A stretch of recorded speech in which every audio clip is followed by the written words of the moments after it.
Il regarde à gauche, à droite, rempli. Il dit, oui, oui, oui, d'Afrique. D'Afrique, je viens d'Afrique. Il vient du Congo. Je viens d'Afrique, on l'a mis. Mets-toi devant. Maintenant, Bénin, quand il est en train de prier, hein, il a dit, tous les serviteurs de Dieu venaient, il y avait plus de 3000 serviteurs devant. Ils ont 1000 ou 100, je ne sais plus, mais ils avancent devant, tous. Tous devant. Bénin, il dit, maintenant, lui aussi, il avance, vu qu'on a mis dans un peu de serviteurs. Si on ne l'avait pas mis là, il n'allait pas passer là. Il a dit, recevez l'onction. Tous tombaient, tous les hommes de Dieu grands, qui étaient venus partout, des hommes que Dieu utilisait puissamment, par terre. Maintenant, lui, il restait debout. Comme il ne parlait pas l'anglais, il avait des petites bases, il dit, qu'est-ce que tu veux, toi? Il dit, anointing. C'est le mot qu'il savait, c'est anointing. Quelque chose comme ça, anointing. Béni, il a dit, ben, reçois, il est tombé, lève-toi, hein? Manteau, 2 fois, 7 fois. C'est comme ça qu'il a reçu le manteau. Et quand il se lève, il va dans une réunion, le Seigneur, il prie pour les gens dans la salle le même jour, il a dit, bon, je vais tester si c'est bien rentré. Il prie pour les personnes. Personne ne tombait, rien du tout, il n'y avait pas de guérison, rien. Et puis il était découragé, il a dit, bon, là c'est vraiment rentré. C'est vraiment rentré, il commence à se poser des questions, c'est vraiment rentré. Après, un jour, un autre jour, il va encore dans la famille, il prie, et après c'est là que le Saint-Esprit lui souffle. Quand tu souffles dans la vie, c'était des gens tombés, c'était incroyable, il a dit, ah, c'est rentré. Quand il est rentré au Congo, il a ramené un mouvement de réveil de la puissance. Ça lui a même coûté cher, on lui traitait des magiciens. On lui traitait des magiciens. Ben, c'était glorieux, c'est un nom que Dieu utilisait. On l'appelle en fait l'apôtre de l'onction. On est parti chez le pasteur Bobo. On était avec le pasteur Mathurin. J'étais là. J'ai vu une femme, l'onction. Une femme qui était protocole. L'onction l'a poussée contre le mur. Comme ça, boum, elle est restée collée. Périque tombée. Elle n'arrivait pas à bouger, elle criait. Il y a gloire et gloire. Elle arrivait à tout. Périque tombée, elle restait bloquée sur le mur. Et quand elle passait avec des serviteurs, quand elle passait, les deux sont tombés comme des mouches. Comme ça, tu résistes. Ils ne te touchent même pas, ils passent, tu sens la gloire dans la salle. Et c'est. Lui, il ne force pas. Il passe juste, il dit, touch, il chante, touch, vous tous là-bas, des guérisons, des miracles. Des choses incroyables. Parce qu'il a goûté ce qu'on appelle le royaume des cieux.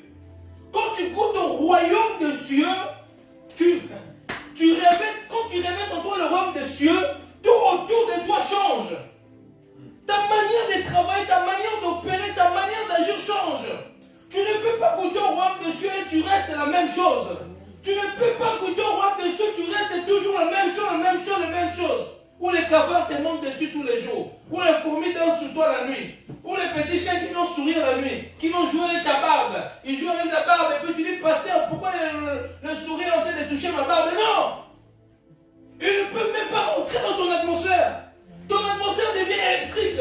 Ton atmosphère devient une atmosphère de royaume des cieux. Tu ne vis pas comme tout le monde, mes bien-aimés. Tu es sur la terre, mais tu es en même temps au ciel.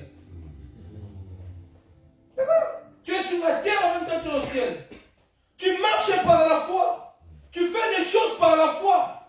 Tu parles par la foi. Tu vis par la foi. Tu sais qu'après la mort, tu ne seras plus ici. Tu sais qu'ici, en fait, on pourrait dire que tu es comme un réfugié, si je peux dire ça. Un réfugié sur la terre. Tu sais que ta place est là-bas au royaume des cieux. Et tu ramènes au peuple la pensée du royaume des cieux. Parce qu'en fait, tu es de ce monde, mais tu n'es pas de ce monde. Ta place est là-bas au royaume des cieux. Et quand ici seulement tu es en vacances. Regarde ton voisin, lui, il est en vacances. Si tu crois que tu es ici, ce n'est pas les vacances, mais bien aimé, tu es en vacances. Tu sais pourquoi? C'est pour ça que tu vas mourir pour te retourner là-bas si tu es sérieux avec Jésus-Christ. Amen. C'est les vacances ici, les bien-aimés. Yes. Faut pas vous. Oh non, je n'ai pas une maison. Oh non, je n'ai pas ça. Non, je n'ai pas ça. Mais bien-aimé, arrête cela. Cherche ton royaume des cieux, mon frère. Amen. Tu vas être le plus simple possible. En fait, tu comprends qu'il y a des choses prioritaires que tu cherches et tu cours à gauche, à droite.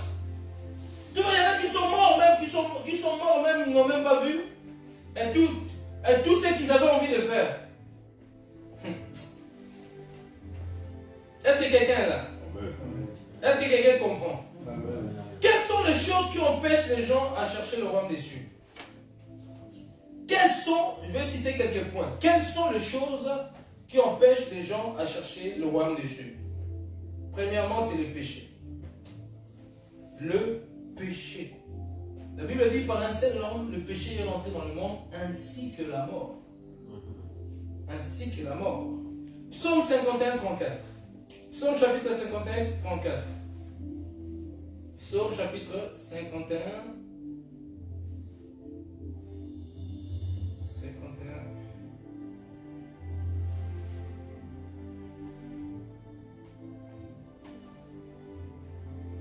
Non, Psaume 51, verset 6. Verset 6.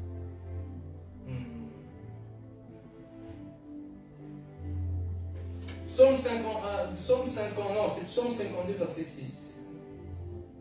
Psaume 52, verset 6. Psaume 52, verset 6. Tu aimes toutes les paroles de discussion à langue trompeuse. Verset 5. 52, 5. Tu aimes le mal plutôt que le bien, le mensonge plutôt que la droiture.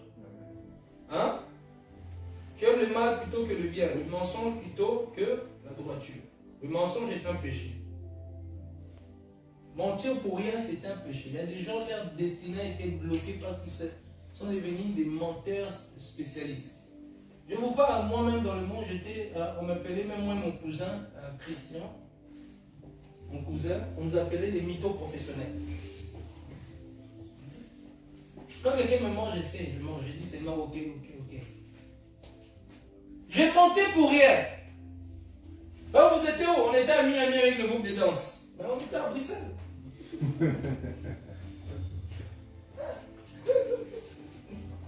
C'est dans un groupe de danse, oui, c'est vrai qu'on était professionnels.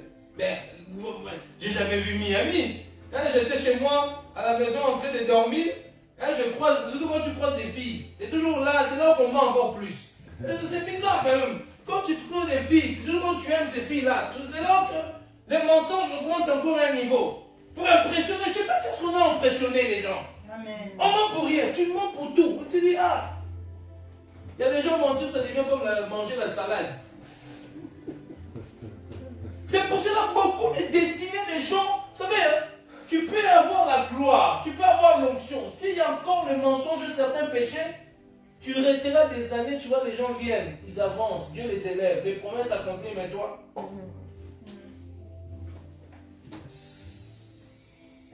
Moi j'ai menti, hein. Je mentais pour rien, je sais pas, c'était comme un esprit. Il y a quelque chose en moi. Je mentais. On dit, je mens. Oh, tu vas où? Je mens. Même pour aller acheter du pain, je mens.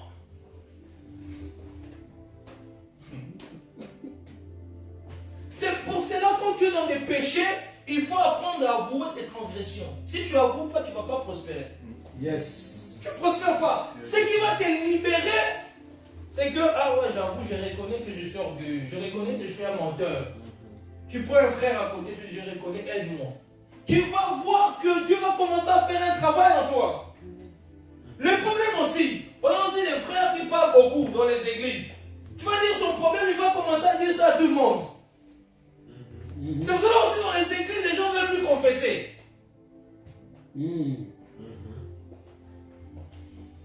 Tu dis ton problème. Tu dis à 17h10, tu coupes. À 17h01, tout le monde sait déjà. Comme il dit, téléphone arabe. T'as vu? Il m'a appelé, il m'a dit qu'il était menteur. Et puis, dans l'échange, il dit, on va prier. On va tout prier. Et puis, deuxième, troisième, 10e personne. On va prier. Non, c'est pas, non, il ne faut pas prier. Tu es en train de détruire la personne. Il ne faut pas prier. D'ailleurs, tu vas remarquer que quand ça devient 5-6 personnes, on ne prie pas. On ne prie pas. Et lui qui t'a dit la chose, s'il n'arrête pas, et toi qui par pire, si le Dieu Jésus revient, tu restes. Tu restes. 1 Corinthiens 6, verset 9 à 10.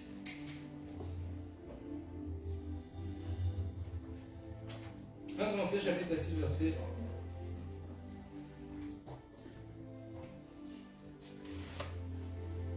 Verset 9 à 10. Ne savez-vous pas que les injustes n'hériteront pas le royaume de Dieu? Ne vous trompez pas, ni les impudiques, ni les idolâtres, ni les adultères.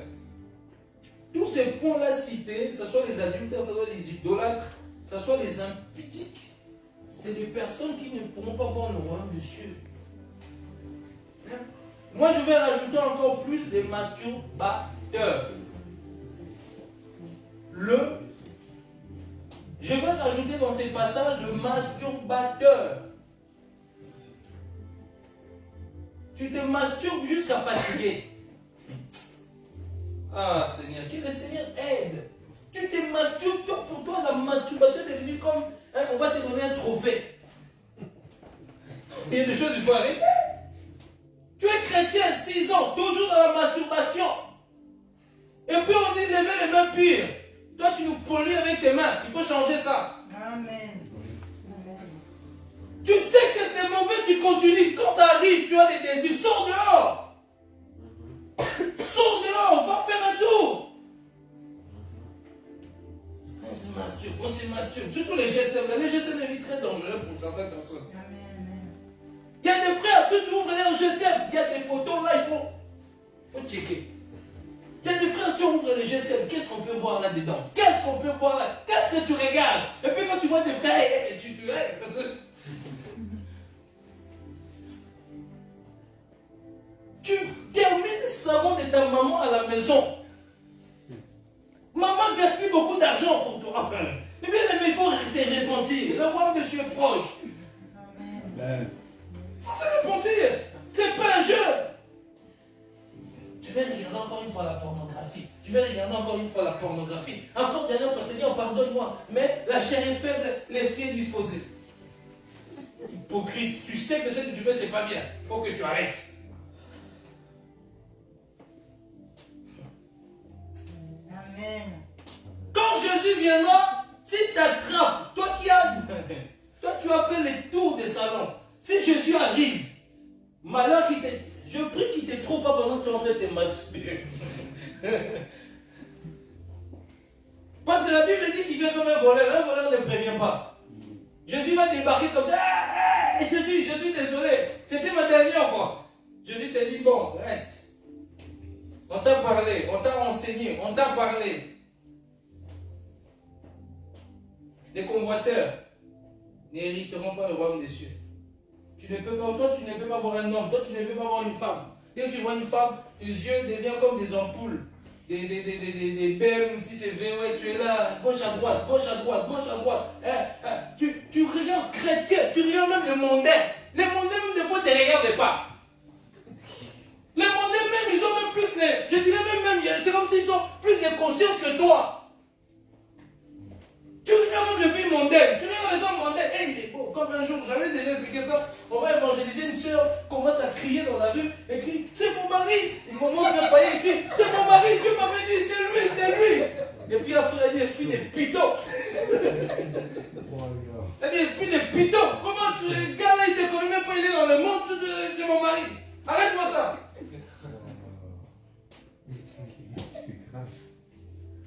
Tu vois, il y a des choses, hein.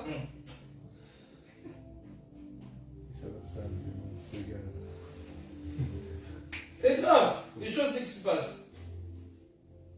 Tu rentres chez les gens. Le frère te présente sa femme. C'est pour ça que sa fiancée. Tes yeux ne restent pas tranquilles. On te présente, même au sein de l'église, on te présente, voici ma future femme. Toi, tu es là. Il a bien cherché le frère. C'est un bon gibier. Continue les bons gibiers là. Le fait de l'enfer va t'attraper. Moi, je suis le meilleur gibier, viens. Continue. J'aimerais se comporter comme ça. Parce que quand on parle, les gens ne veulent pas. Quand on parle, les gens ne veulent pas. Marc 7, 20 à 23. Marc chapitre 7, 20 à 23.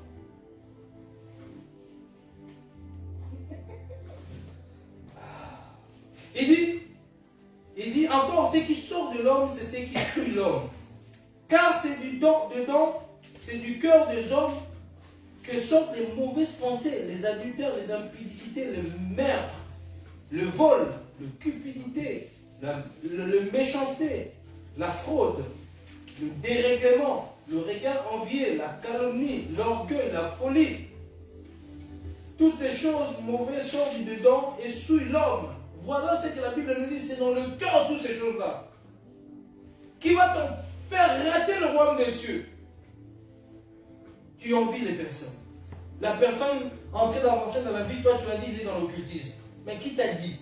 Qui t'a dit? Oh non, lui là, l'occultisme. Lui, sa voiture là vole la nuit. La voiture vole la nuit.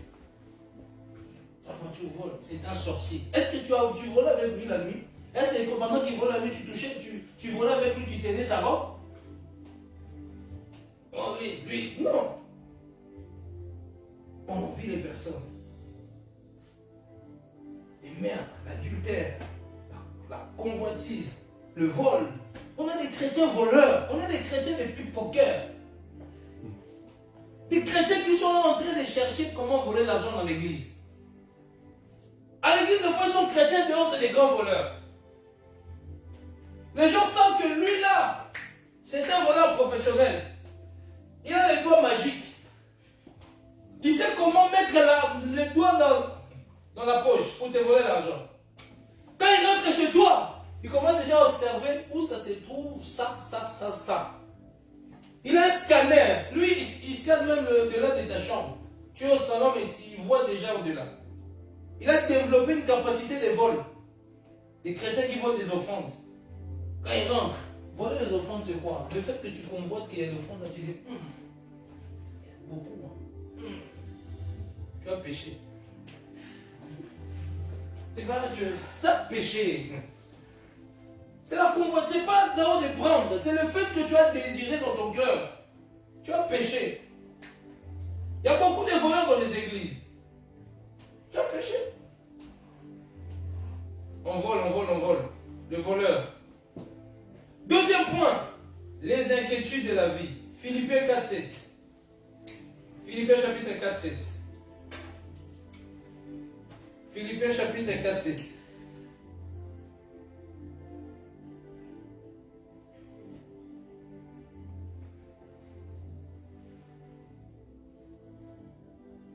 Non, Matthieu 6:25. Matthieu 6:25. Matthieu 6:25. Quelqu'un peut lire Matthieu 6:25, s'il vous plaît? Quelqu'un peut me lire Matthieu 6:25?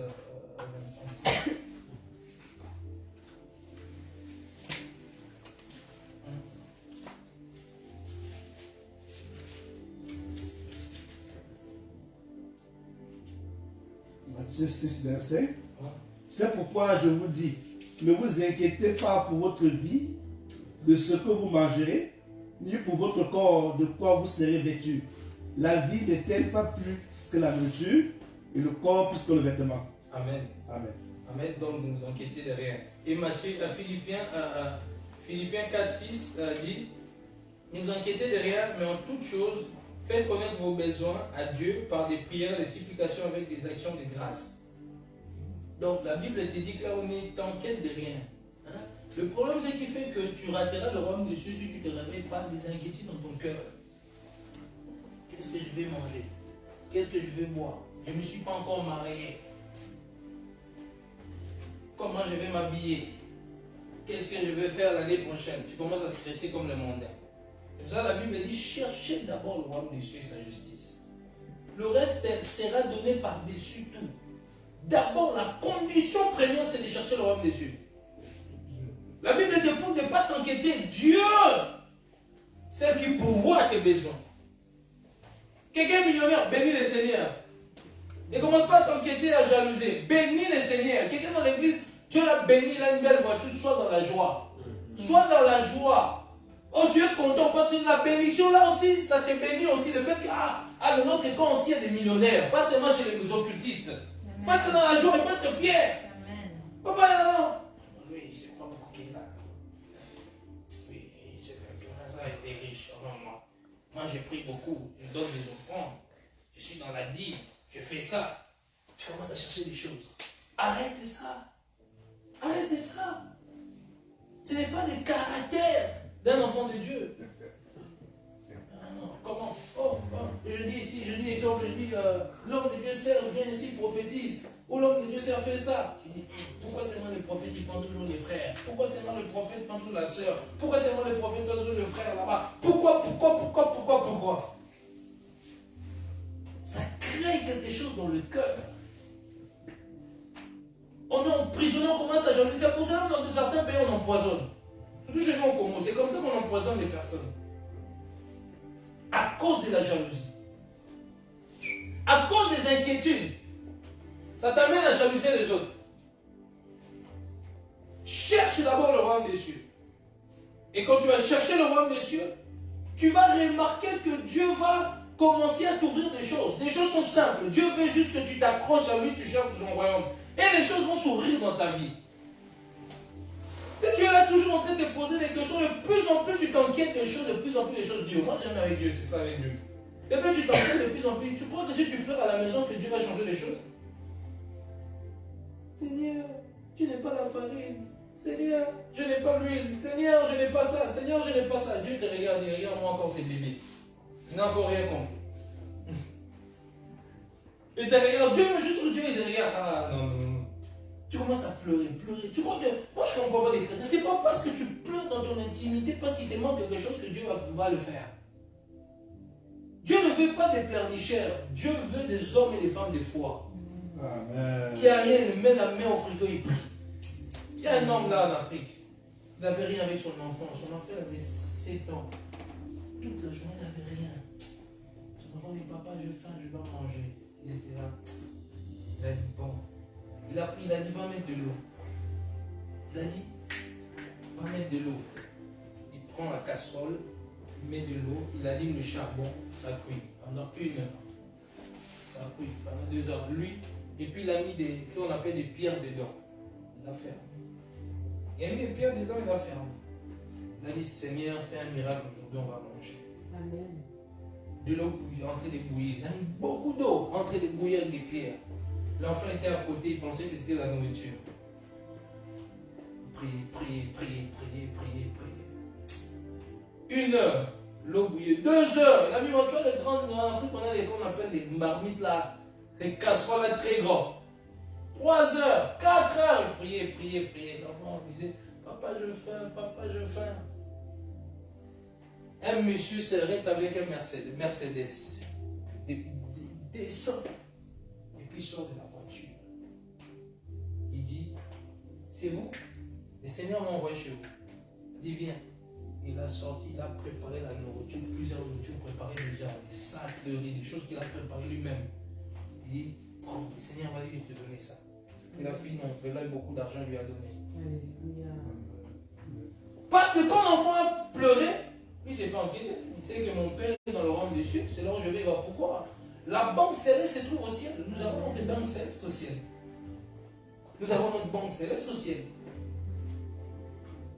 Il a prié juste. Dieu a ouvert des portes. Amen. Amen. Les inquiétudes vont te détruire. 3e point. Premier point, on a dit le péché. 2e point, c'est les inquiétudes. 3e point, c'est ce qu'on appelle la paresse. On va lire quelques versets. La paresse. La paresse. Proverbe chapitre 6, versets 6 à 8. Proverbe.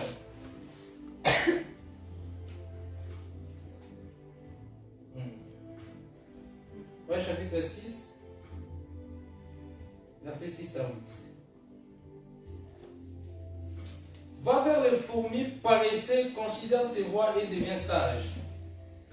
Verset 7. Elle n'a ni chef, ni inspecteur, ni maître. Elle prépare en été sa nourriture. Elle amasse pendant la moisson de quoi à manger. Verset 9, j'aime bien Salomon. Il dit, paresseux, jusqu'à quand seras-tu couché? Quand tu lèveras, tu de ton sommeil. Hein?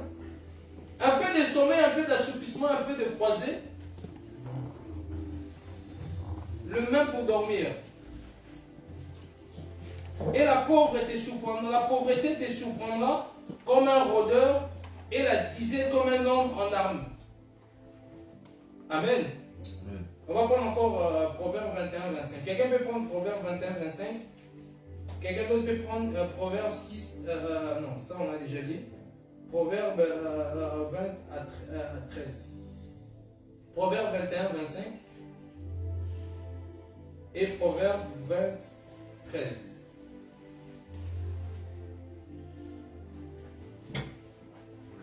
Proverbe 21, 25. Proverbe 20, 13. Proverbe 21, 25. Bon, je vais le lire. Les désirs de paresseux les tuent parce que ses mains refusent de travailler. Donc, les désirs de paresseux le tuent parce que ses mains refusent de quoi? De travailler. Là, on parle pour le paresseux.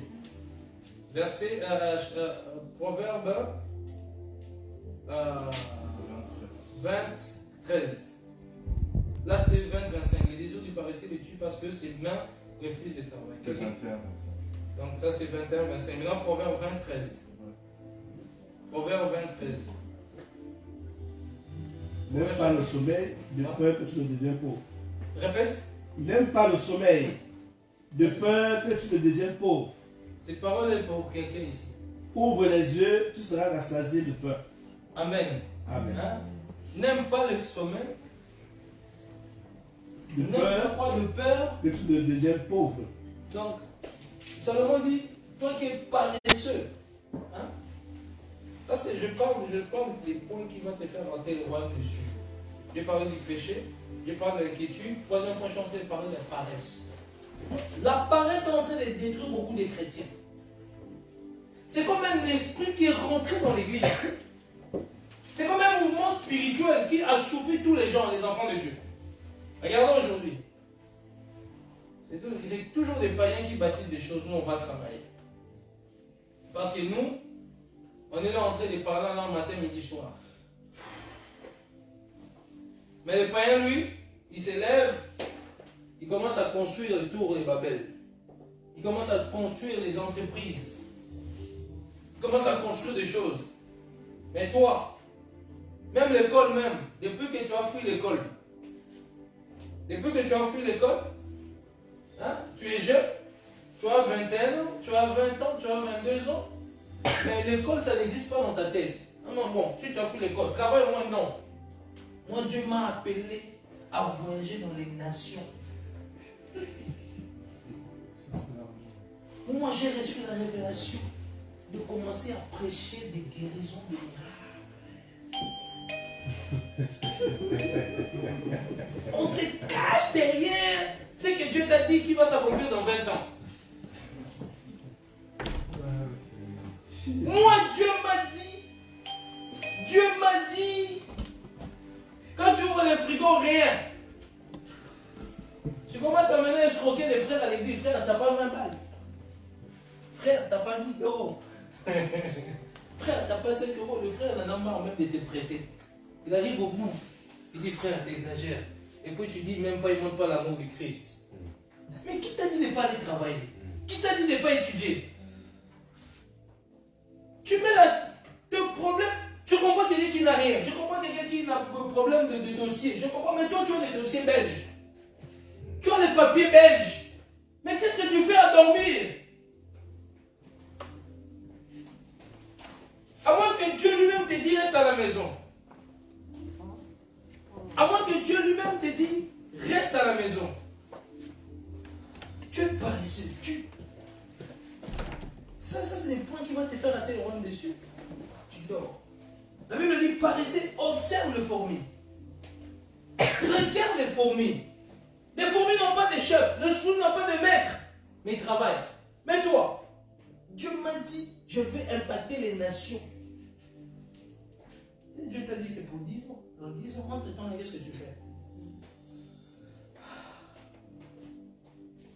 Alors, on ne comprend plus le langage de Dieu, des fois. Tout le monde n'est pas appelé à travailler pour Dieu à temps plein. C'est pour cela que quand la dizaine va frapper à ta porte, tu commences à gratter la tête. Tu commences à chercher l'escroquerie. C'est comme ça qu'on se retrouve à faire des travaux en black. Frère, tu n'as pas de travail en black. Frère, tu n'as pas de travail en black. Tu as des papiers belges. Tu es fort, tu es jeune. Qu'est-ce que tu fais pour travailler? Et puis à l'église ici, on manque des offrandes, on manque pour payer la salle. Parce qu'il y a des paresseux qui sont assis, qui se regardent dans les yeux. La paresse va te faire rater le royaume des cieux, mon frère. Il faut t'élever. Continue à dormir. Tu dors. D'ailleurs même tu dors comme la salle de Sémoule. Tu dors de 1h à 13h. Dodo. Et puis tu te réveilles sérieux. Au moins même de prier, même là tu ne pries pas. Oui, tu veux peut-être prie au moins. Médite au moins. Gêne au moins. Non. Dieu va m'élever. Je serai dans les nations. Tu caches ta paresse par rapport à des prophéties. Il faut s'élever. Il faut travailler. Il faut travailler. Tout le monde n'est pas appelé à être pasteur. Je vais le répéter. Tout le monde n'est pas appelé à tenir le micro. Finis tes études. Travaille. Si tu fais des formations. Il n'y a pas une église de personnes qui viennent seulement parler en langue. Matin, midi, soir, nous fatigue. Il y a un moment, ça fatigue. Il y a un moment, il faut aussi t'élever, aller étudier.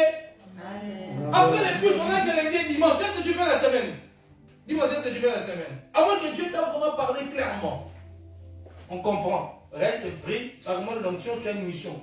Mais Dieu t'a pas parlé. Tu veux suivre un frère.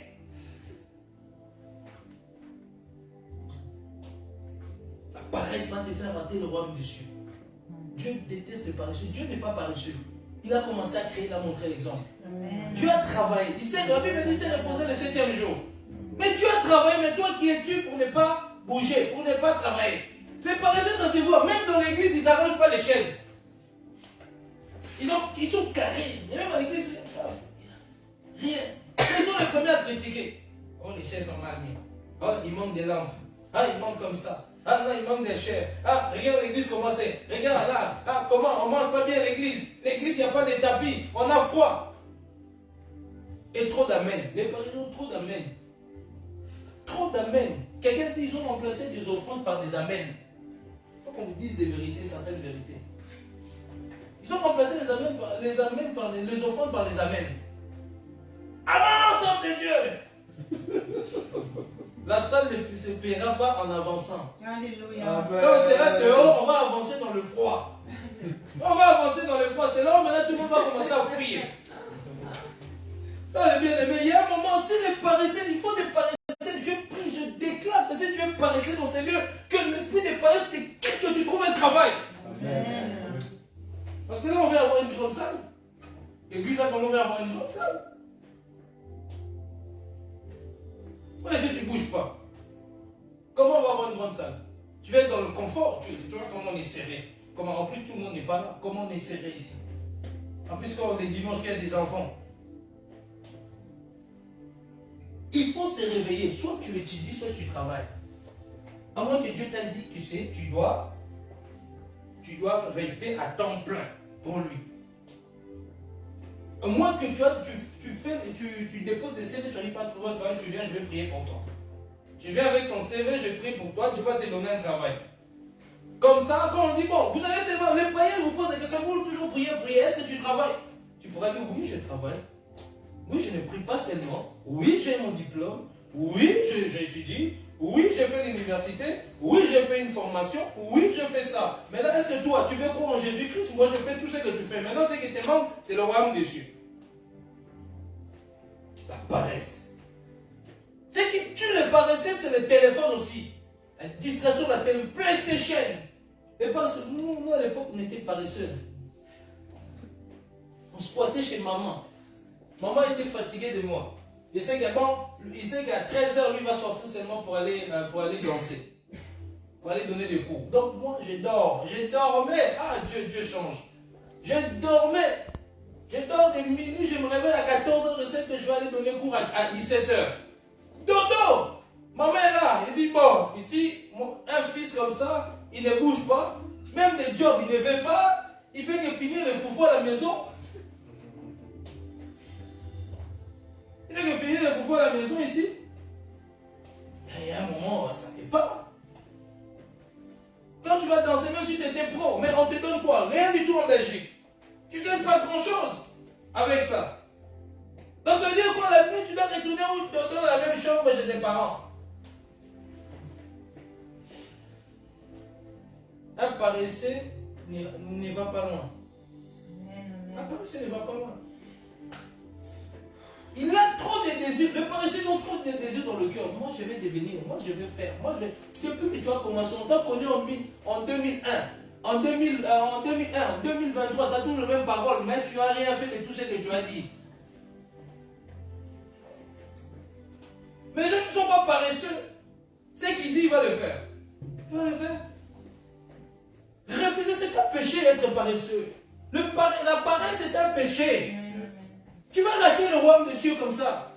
Donc, quand tu es devant le popcorn avec la télé, tu as mis une Netflix, tu croises des pieds là, comme si tu étais déjà dans le royaume des cieux. Je regarde John Wick. Je regarde Tarzan. Je croise les pieds devant le PlayStation. Je mange, je regarde Jackie Chan. J'ai rien fait de l'amour. Surtout fait de l'amour, ça on dit même nos mamans paresseuses. On dit des jeunes filles dans la paresse.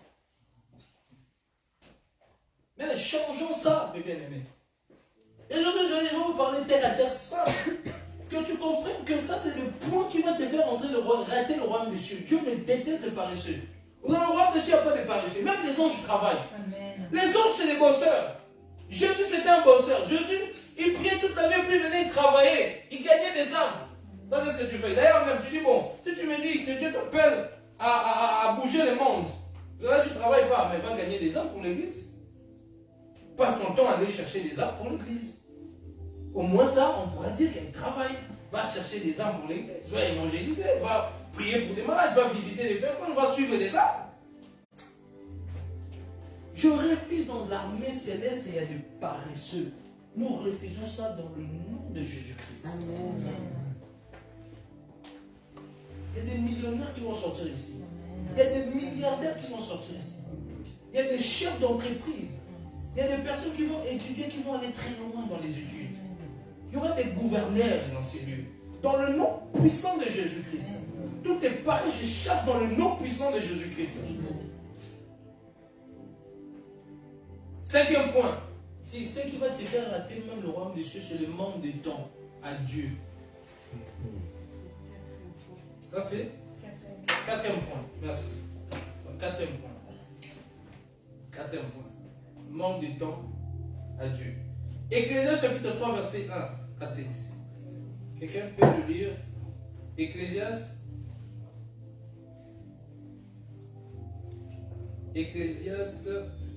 chapitre 3, verset 1 à 7. Il y a un temps pour tout. Un temps pour toutes choses sous le ciel. Donc la Bible dit qu'il y a un temps pour toutes choses. Un temps pour naître. Un temps pour mourir. Un temps pour planter. Un temps pour arracher ce qui a été planté. Un temps pour tuer. Il y a même un temps pour tuer. La Bible de Fort, il dit même un temps pour tuer. Donc pour les tuer, il y a aussi un temps. Un temps pour tuer. Il y a un temps pour guérir. Un temps pour abattre. Un temps pour bâtir. Un temps pour pleurer. Hein? Un temps pour pleurer. Il y a un temps aussi dans ça. Ça veut dire un temps pour rire.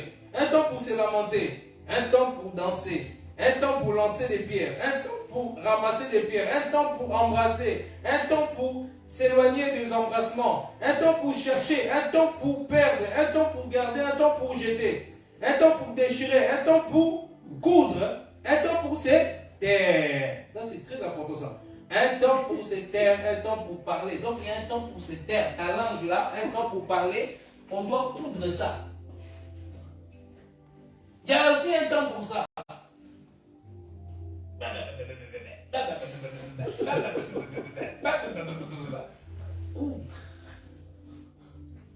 Il y a des frères qui parlent comme si on avait mis un feu sur la lampe. Moi je connais des frères à l'époque, quand ils parlaient, tu commences à somnoler. Ils te parlent de l'Ancien Testament, ils te parlent du Nouveau Testament, ils te parlent, tu dis Seigneur, quand je vais quitter. Comme des fois on était plus aussi sincères de leur dire frère, maintenant tu arrêtes.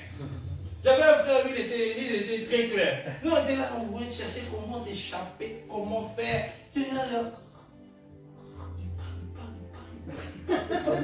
quand ça va s'arrêter, ah Seigneur Jésus, aide-moi. Sauf, Seigneur, je commence à appeler au nom de Jésus-Christ, que sa bouche s'épaisse.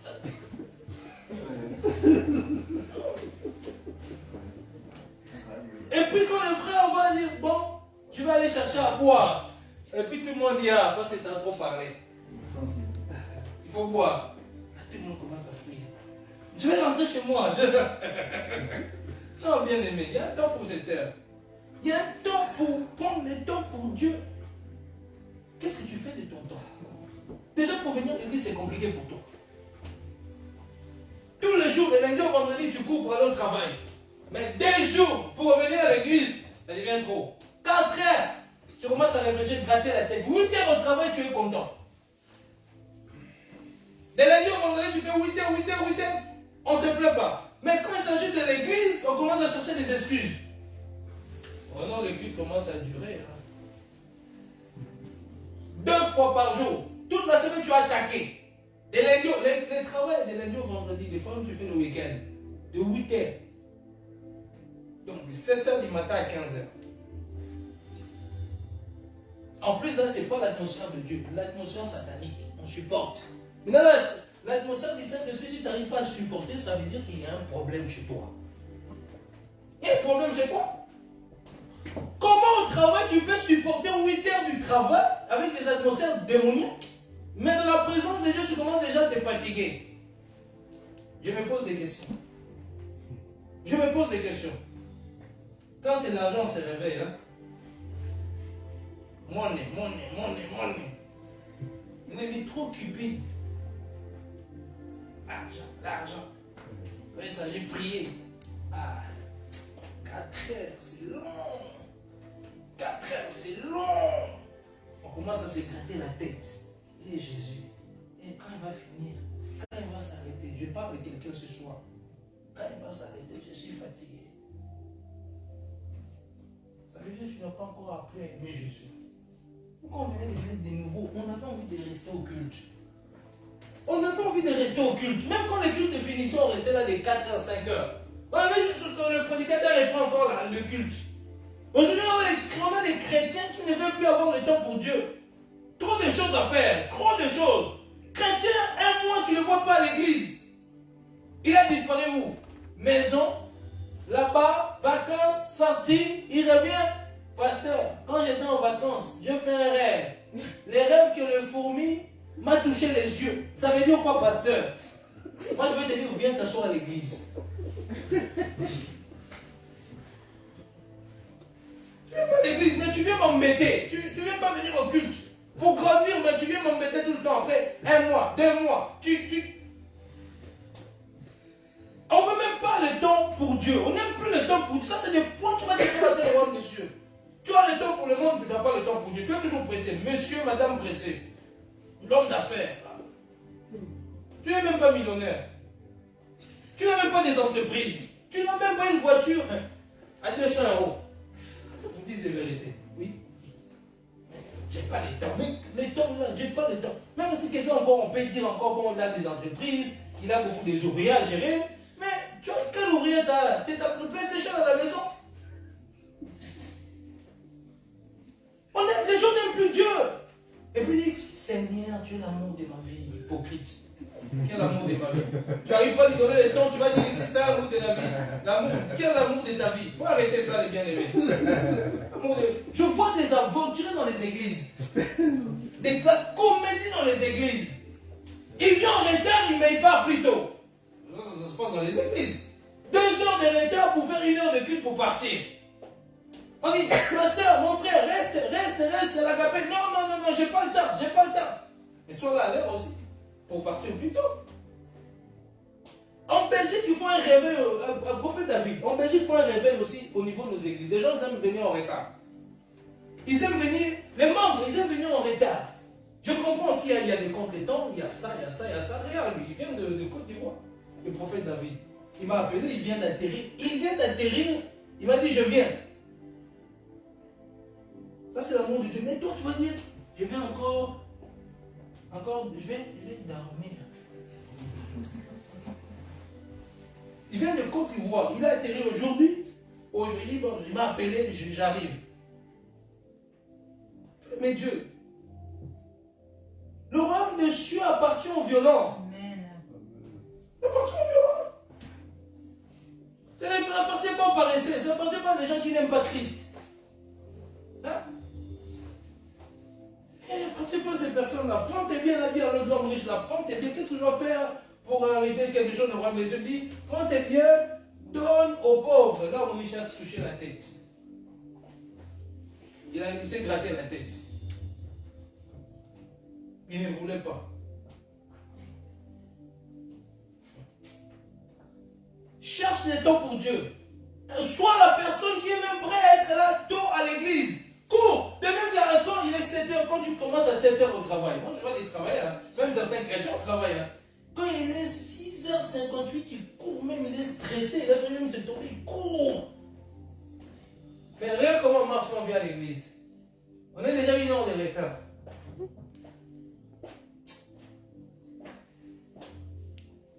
Tu as déjà 1 heure de retard, tu marches comme si. Même le païen derrière, tu vois un païen là qui marche, quelqu'un qui fait le ramadan qui marche vite. Même tu gênes même pas. Tu es là, tu en as marre de la vie. Encore l'église. Ah, c'est bien. Encore l'église, trop des soucis. Il faut que ça cesse. Amen. Il faut que tu apprennes que là à l'heure. Amen. Le Seigneur un jour m'a dit, il m'a dit, fils, tes cultes ne doivent pas faire des cultes de 1 heure, 2 heures. Augmente tes cultes. Parce qu'on nous a tellement impliqué des cultes de 1 heure, 2 heures. Tout le monde, 1 heure de culte, 2 heures. Il faut un réveil au niveau de la Belgique. Quand tu vas dans notre continent, tu vas voir, ils ont déjà ces réveils-là. Ils aiment prier, ils aiment être dans la présence de Dieu. Amen. On n'a que 2 jours de culte. 1h30 de culte. 1h30 de culte, tu peux rien faire. Tu veux la gloire de Dieu. C'est pour ça que le Seigneur m'avait parlé à l'époque, il y a 2 ans. Commence des marathons de prière 7 heures dans la présence de Dieu. Là, on va refaire quand on aura notre salle. C'est Dieu à ça que je commençais pour briser ce raisonnement-là. Non, et Dieu, c'est 2h30. 2h30 pour Dieu. Nous, pour le monde, nous terre. On a tellement habitué les membres comme ça que quand ça dépasse 3 heures, chacun commence à regarder ridicule. Et puis on veut la gloire. On veut le feu de Dieu. Ouais. Il y a des dimensions de gloire des sons parce que vous avez persévéré, parce qu'il y a des atmosphères à percer. 1 heure de culte, tu es encore en train de te battre. 2 heures. Il y a des moments de 5 heures où tu vois la gloire des sons. Pourquoi quand on faisait des atmosphères de miracles où les gens ils étaient remplis de pailles d'or, les gens allaient au ciel, il y avait des choses incroyables. Parce qu'on passait 7 heures dans la présence de Dieu. Les gens, des choses se déclenchaient dans leur vie, des dons spirituels, des travail, parce qu'on passait 7 heures dans la prière. Vous ne voulez pas donner 7 heures à Dieu, mais vous voulez donner 8 heures au monde. Mais il y a un problème. Est-ce que tu aimes vraiment ce Dieu-là? Ton temps là, qu'est-ce que tu fais avec ça? Tu passes plus de temps à regarder la télé, regarde bien tes journées. Qu'est-ce que tu fais? Est-ce que tu pries? Regarde toute ta journée. Dès que tu te réveilles peut-être à 6 heures. Qu'est-ce que réfléchis? Commence à réfléchir maintenant. De 6 heures du matin jusqu'à 15 heures, qu'est-ce que tu as fait? Tu vas voir que tu as lu la Bible 30 minutes. Le reste du temps, tu étais dans la distraction.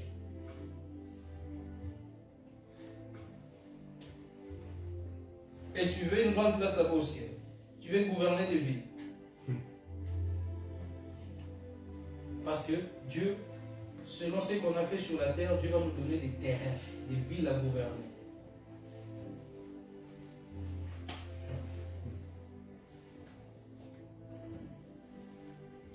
Amen. Est-ce que ça passe? Je préfère bien t'expliquer dans le cœur, afin que la sémence entre bien profond, afin qu'il y ait un réveil dans ton esprit. C'est bien, je peux te parler du monde invisible, j'aime, je parle de l'évaluation, mais ça c'est des choses fondamentales de la foi qui vont faire que tu vas loin. Amen. Tu veux des grandes notions, tu veux opérer dans des miracles, tu veux voir des gens pousser, tu veux voir des choses grandes. C'est dans le temps que tu donnes pour Dieu.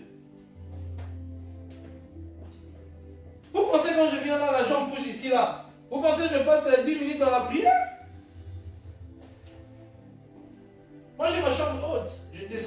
elle est là. Ma femme, elle sait. Elle ne m'embête pas. Je rentre là, je dis pendant 10 heures. 7 heures, 6 heures. Je me dis, même vous avez la grâce. Ceux qui n'ont pas encore le travail, des fois, je me dis, vous avez la grâce. Si vous êtes des serviteurs de Dieu, vous avez la grâce. Je me dis même, ah, si Dieu me bénissait seulement financièrement, je vais m'enfermer chercher Dieu. Comme ça, moi, j'arrive la gloire encore différemment.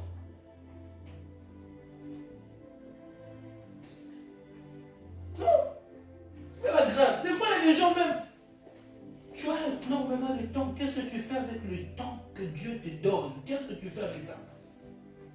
Ne passe pas ton temps à regarder des films et des films. Ça va polluer trop ton atmosphère. Après, tu es lourd pour prier, tu vas prier 20 minutes, 10 minutes. Je ne suis pas encore en train de dire que regarder les films, c'est un péché. Non, n'interprétez pas mal mon message.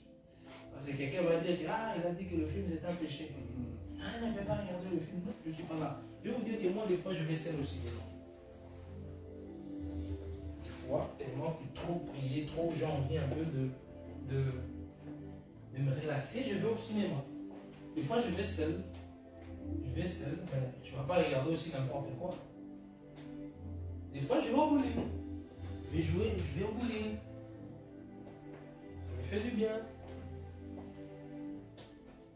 En fait, puis quand on allait à Namur, souvent on évangéliser à deux.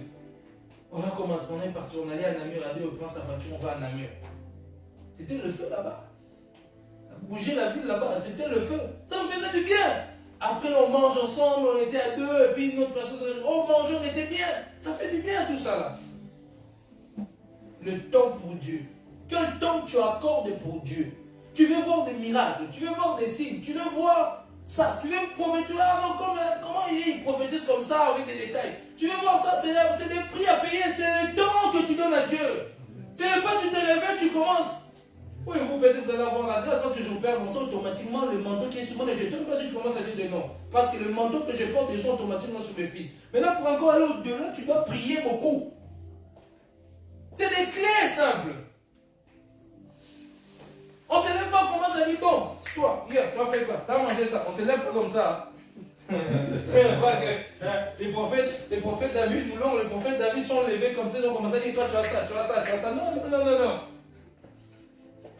Il faut prier. Et il faut, quand tu vas en conférence, prie au moins 10 heures, 7 heures du temps. En Afrique, tu peux prier 3 heures. L'atmosphère est favorable. Mais en Europe, il faut percer le temps. Il faut prier, prier, prier. Donne le temps à Dieu. Arrête de rouspéter quand les cultes durent. Arrête de rouspéter. Alors commence aussi à rouspéter. C'est injuste. Commence aussi à rouspéter parce que le travail, tu fais 8 heures. Commence à respecter aussi là-bas. Commence à respecter aussi là-bas à l'école, tu fais toute la journée. Commence à respecter aussi à l'école. Parce qu'au final,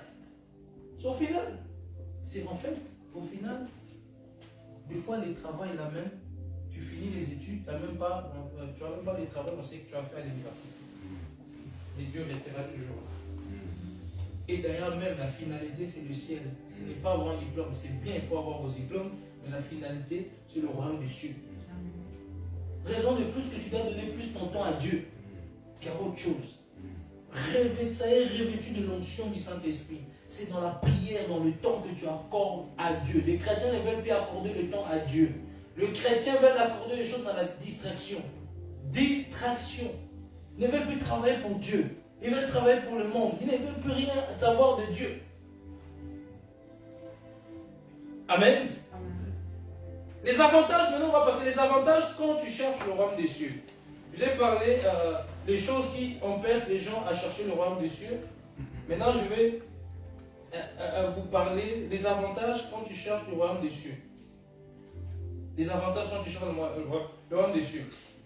Premier avantage quand tu cherches le royaume des cieux, c'est la paix. Jean 14, 27. C'est la paix que Dieu te donne. Jean 14, 27.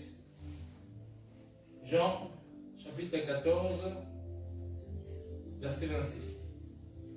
Je vous laisse la paix, je vous donne ma paix, je ne vous donne pas comme le monde donne, que votre cœur ne se trouble point et ne s'alarme point. Donc, premier avantage quand tu cherches le royaume des cieux, Dieu te donne une paix qui surpasse tout. Tu es chez toi, tu sens une paix comme ça. Le monde te donne des problèmes. Le monde te donne, t'es rempli de plusieurs choses. Le monde, surtout quand on te balance les factures, on te dit facture à 50 000 euros, facture à 3 000 euros, facture à 500 euros, tu commences déjà à stresser. Ça t'enlève la paix. Mais Christ, lui, peu importe, on te dit, bon, tu vas payer facture de 10 000 euros, toi tu es en paix. C'est ça la différence. Tu es en paix. Tu sais pourquoi moi les factures ne viennent pas chez moi. Je n'ai pas de factures, je n'ai pas de dette à payer. Hein. Je suis en paix. Même moi, on me dit, oh non, tu dois augmenter. Oh, là, récemment, ça faisait des années, moi j'avais envoyé des factures comme ça. Non, sinon tu vas payer en juillet 3 000 euros pour l'électricité. Si tu commences pas à payer par mois 800 euros l'électricité, je suis en paix. Bon, entre vous et moi, même si tu reçois une facture de 6 000 euros, pourquoi ça va te stresser? On est dans un pays où tu peux payer petit à petit. Tu n'es pas en Afrique. Coupe le whisky. Il veut même te catcher.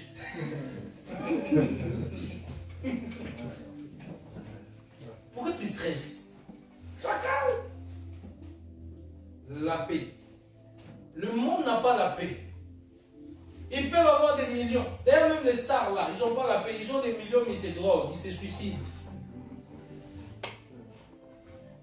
Whitney Houston, comment elle est morte?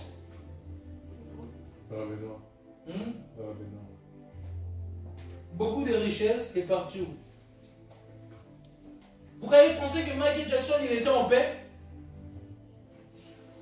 Pourquoi ces stars-là sont en paix? Non. Toi, tu es même plus en paix. Toi, tu as même meilleure richesse que eux. Parce que tu as Jésus. Amen. Deuxième point, l'assurance d'être sauvé. Et l'assurance, après la mort, tu seras dans son royaume des cieux. Deuxième point, c'est l'assurance. Premièrement, l'assurance d'être sauvé. Et l'assurance, après la mort, tu seras dans le royaume des cieux quand tu mourras.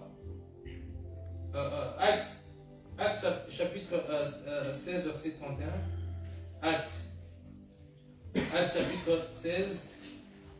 Actes 16, verset 31. Ok. Paul s'est répondu, crois au Seigneur Jésus-Christ, tu seras sauvé, toi et ta famille. Donc, le fait que tu as cru en Jésus-Christ, tu es sauvé, toi et ta famille. Hein? Et après la mort, bon, il y a Ephésiens 2:8, on ne va pas les lire, lisez à la maison. Daniel chapitre 12, verset 2. Hein? Plusieurs personnes s'élèveront ce jour-là, d'autres pour la honte, l'autre pour la vie éternelle, l'autre pour la honte éternelle. Donc la vie éternelle, le royaume des cieux. Donc ça veut dire que quand on croit en Jésus-Christ, l'assurance que nous avons, c'est le fait d'être sauvé. Après la mort, quand tu meurs, tu as l'assurance. Tu ne passes pas par, comme d'autres religions, doivent passer d'abord par le fait de l'enfer. Toi, tu n'as pas besoin de passer par le fait de l'enfer. Parce que tu as cru en Jésus-Christ, tu es sauvé. Deuxièmement, tu as l'assurance si Jésus, à moins que ta vie n'est pas en ordre. Mais si ta vie est en ordre, tu as l'assurance, c'est que si tu meurs, tu es au ciel. C'est ça l'assurance. C'est ça le deuxième point, l'assurance d'être sauvé. Et l'assurance après la mort, tu seras dans ce royaume des cieux. Le royaume des cieux. Troisième point, l'amour de Dieu. Et l'amour du prochain. Hein? Et la Bible dit dans Romains 5, quelqu'un peut prendre Romains 5, verset 5. Vous pouvez noter ces passages comme ça, je lis ça vite. 1 Jean chapitre 4, verset 7 à 8. Matthieu 5, 44 à 45. Et le point qu'on va lire, c'est juste un passage comme ça, j'avance. Romains 5, verset 5. Romains 5, verset 5. Romains 5, verset 5. Romains 5, verset 5. Voilà. Or, l'espérance ne trompe point, parce que l'amour de Dieu est répandu dans nos cœurs par le Saint-Esprit qui nous a été donné. Amen. L'amour de Dieu est répandu dans nos cœurs par le Saint-Esprit. Amen. Donc, je parlais ici, troisième fois, l'amour de Dieu et l'amour du prochain. Donc, je vous ai dit le passage à lire à la maison 1 Jean 4, 7, 8, Matthieu 5, 44 à 45, et le passage qu'on a lu Romains 5, verset 5. Donc, l'amour de Dieu est répandu dans nos cœurs par le Saint-Esprit. Ça, c'est vraiment les avantages. Hein? Tu as l'amour de Dieu dans le cœur. Tu vois, quand il y a l'amour de Dieu, il y a ce qu'on dit, il y a le bonheur, il y a la joie. Hein? Tu aimes ton prochain. Tu aimes tellement ton prochain que tu pardonnes à ton prochain. Tu aimes tellement ton prochain que tu le fais du bien. Tu aimes tellement ton prochain que tu n'aimerais pas le faire du mal. Quelqu'un qui n'aime pas son prochain, qui le fera du mal, t'inquiète pas. Quand tu aimes sincèrement une personne, tu évites de faire du mal. Regardez. Regardez ceux qui ont des enfants. Vous aimez tellement vos enfants. Hein? Est-ce que tu oserais faire du mal à ton enfant? Parce que tu l'aimes. Pourquoi avec ton frère dans l'église, ta soeur, tu dis que tu l'aimes et tu le fais du mal? Yes. Mais ça, c'est pas l'amour. Yes. Ça, c'est pas l'amour. Comment ton frère, ta soeur, tu es prêt à lui faire du mal? Mais les gens de ta famille, tu les aimes plus, même s'ils sont mondains. Mais tu oublies une chose que, des fois, les gens de ta famille là, hein, les vraies personnes. Bon, je vais choquer des théories ici. Avance. Hein? Tu vas constater que depuis que tu es en Christ, tu es plus beaucoup avec des gens, des frères en Christ, que des gens de ta famille, qui sont dans le monde, à moins qu'ils soient en Christ. Donc, ça veut dire que la route là au ciel, hein, ta vraie famille, hein, ça devient, j'ignore pas ta vraie famille biologique, ça devient ceux qui sont marchent avec toi en esprit. J'ai des cousins, ça fait 2 ans, je ne les ai plus vus. Ils sont dans le monde. Ils me fuient. J'ai plus d'affinité même avec mes frères en Christ. Yes. C'est qui même quand j'ai des problèmes, ils sont là. Que ma propre famille. J'ai dit, c'est Jésus. Qui est mon père? Qui est ma mère? Bon. Vous avez remarqué que depuis que tu es en Christ, tu es plus avec les gens de l'église. Tu es plus. Tu n'as pas. Est-ce que tu forces? Non, c'est plus fort que toi. Parce que vous avez le même ADN spirituel. Vous allez dire que quand vous allez. Si quelqu'un dans ta famille meurt, son Christ il est en enfer. Toi avec ton frère là, vous êtes à l'église, vous allez être au ciel, vous allez continuer votre amitié là-bas au ciel. Je ne suis pas en train de dire encore, il ne faut pas régner sa famille, non. Hein? Quelqu'un va dire, si mon cousin m'appelle, je vais faire manger sain. Non. Comprenez-moi. Amen.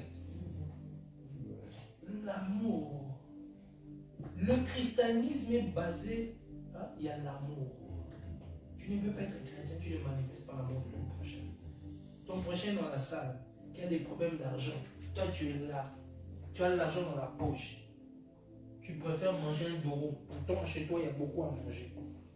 Et lui va rentrer là. Voilà le christianisme d'aujourd'hui. Le christianisme est en Europe, il n'a plus d'amour. Chacun pour soi comme le monde. Tu vas dans la conférence, d'ailleurs on le voit même, tu vas dans la conférence, les chrétiens se disent plus bonjour comme dans le monde, dans les métros. Tu vas dans la conférence, les chrétiens, vous passez comme ça, ils te passent même, ils ne te disent pas bonjour. Tu as vu une conférence là? Un frère m'a passé comme ça, comme un avion. Et puis on se retrouve, on nous met dans la même place. Il n'ose pas me regarder. J'ai dit bonjour. Il t'a dit bonjour. Bonjour. Fâché. Fâché. Je sais pas. Tu vas à l'église, tu es fâché. Ton visage est fâché, fermé. Comme si tu as mangé du citron. Souris. Souris. Parle avec les gens. Tu viens à l'église. Tu es fantôme. Tu viens dès que c'est fini. Tu fuis. Tu préfères même traîner avec les mondains que tes frères en Christ. Parce que tu sais que là-bas, ils vont te ramener dans des boîtes de nuit, tu vas aller voir des filles là. Parce que les chrétiens vont te parler de la sanctification.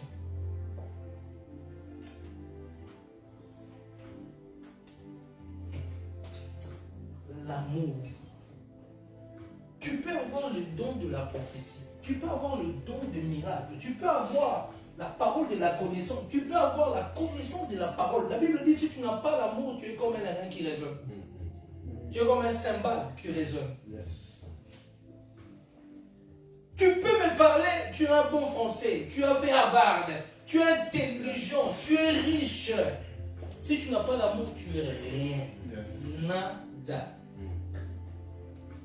Rien. Devant Dieu, Dieu te regarde et dit, tu es juste un cymbale qui ne bouge pas, qui résonne. Et quand nous descendons dans ce passage dans 1 Corinthiens 13, verset 4, Il dit maintenant, il commence à citer l'amour est patient. Il dit que tu as l'amour de Christ, mais tu n'es pas patient à l'égard de ton frère et ta soeur. L'amour n'enfle pas d'orgueil. L'amour n'est pas envié. L'amour ne cherche pas son intérêt. L'amour ne s'irrite pas. L'amour ne fait pas d'injustice. L'amour croit tout.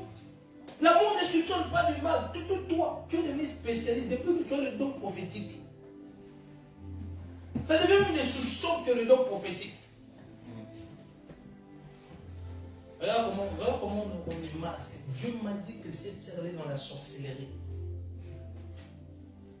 Bon, ça veut dire que toi aussi tu vois avec la nuit. Tu confonds les discernements. Nous, on était dans les églises comme ça, où on avait des faits. L'agapé, on mangeait plus. Dès que tu viens, c'est la nourriture, mais on travaillait ça la nuit. Moi, j'étais toujours avec une soeur à moi, c'est comme une grande soeur. Elle me prenait en voiture, on était tous ensemble.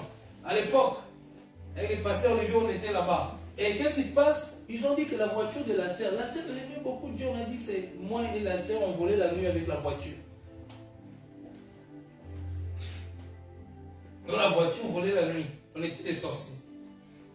Tellement qu'il n'y avait pas d'amour.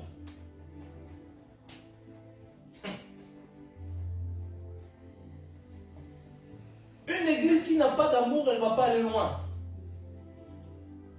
Tu peux avoir le don. C'est ce qui a tué l'église de Corinthe. Pourquoi Paul parle de l'amour là? Parce qu'il manquait de l'amour. Il s'est confié trop à des dons, à des guérisons, à des miracles. Mais il y avait des choses qui n'étaient pas bien. Il y avait des choses qui n'étaient pas bien. Tu es frère, sœur dans ces lieux, dans l'armée céleste, et tu dois montrer l'amour à l'égard de ton prochain. Ton prochain en soif, tu le donnes. Ton ennemi en soif, tu le donnes à boire, à manger. Il faut que les messages comme ça aussi reviennent dans vos cœurs. Le prophète David allait monter là-bas dans la révélation des anges, du monde spirituel. Comme on dit en lingala, la canibino. Je vous ai attrapé. T'en as déjà parlé de Lucifer tombé. Des choses basiques qu'on a du mal à maîtriser. Des choses qui est salutaire, des choses pour notre âme, pour le roi de cieux. On a du mal. C'est des petites choses. On est déjà là. Non, j'ai vu un ange qui m'est apparu. J'ai vu un ange qui m'a porté sur le dos. J'ai vu un ange, tu vois tout dedans. J'ai vu un ange qui a attrapé ma jambe, qui m'a poussé vers le haut. Mais quand on dit aime ton prochain, c'est compliqué. Aime ton prochain, c'est compliqué. Mais toi, tu vois tout. Aide les gens. Partage ton bien aux pauvres. C'est compliqué. Moi, qu'est-ce que j'aurais si je lui donne un peu à manger? Mais demain, tu viens ici. Tu fais le prophète fou. Les voyants intergalactiques. Le plus grand commandement, c'est quoi? Tu aimeras d'abord le Seigneur, ton Dieu, de toute ta force, de toute ton âme. La seconde, c'est quoi? C'est aimer ton prochain comme toi-même. C'est le plus grand commandement qui relie toute la loi.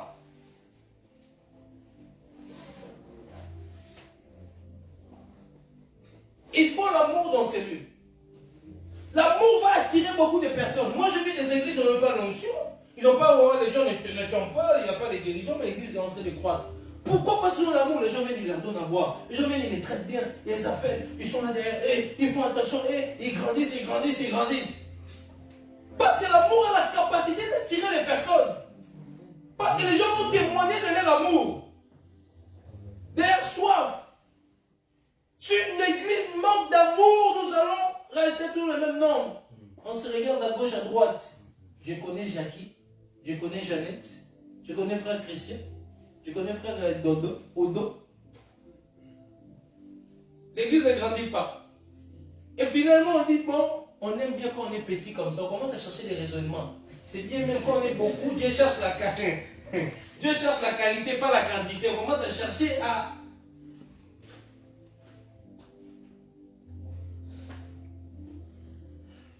Que Dieu t'aide à comprendre ces choses-là. À partir d'aujourd'hui, je mérite vraiment un réveil se passe dans ton cœur.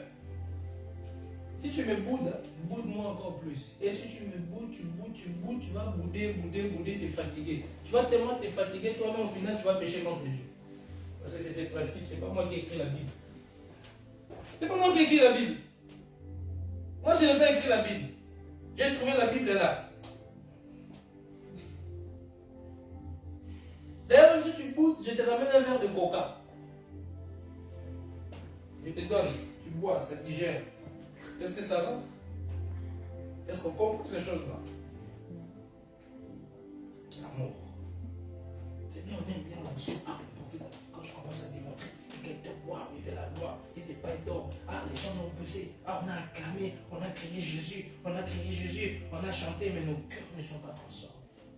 Toujours dans l'orgueil, toujours dans la jalousie, toujours dans l'amertume, toujours dans le mensonge. Toujours dans des choses. Changeons-nous tous notre attitude. On risque de rater le royaume des cieux, mes bien-aimés. Les temps sont difficiles. L'Antichrist est en train de faire son intérêt petit à petit. De plus en plus de choses vont entrer dans les mal. De plus en plus, il y a des problèmes. De plus en plus de bruits de guerre. De plus en plus, il y a des famines. De plus en plus, il y a des choses qui sont en train de venir. Vous ne voyez pas que Jésus-Christ est à la porte. Vous ne voyez pas ce qui se passe dans le monde. Tu ne comprends pas ces choses-là, tu risques de rester toi et ton pasteur sur la chaise.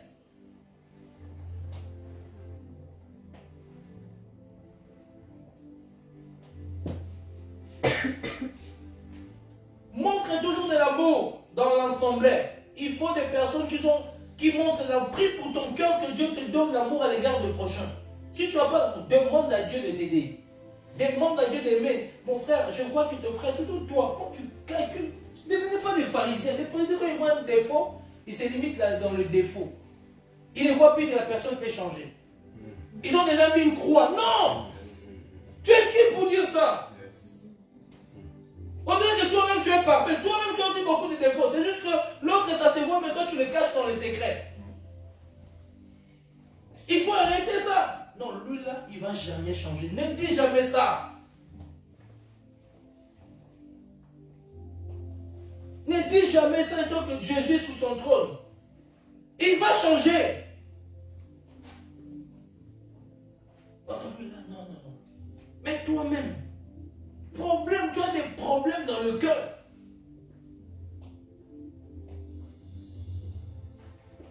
Est-ce qu'on est là? Amen.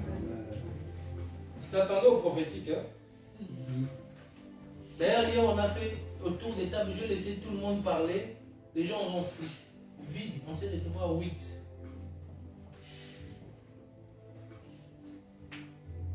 Je vais remarquer une chose. Si j'avais écrit journée prophétique et miracle,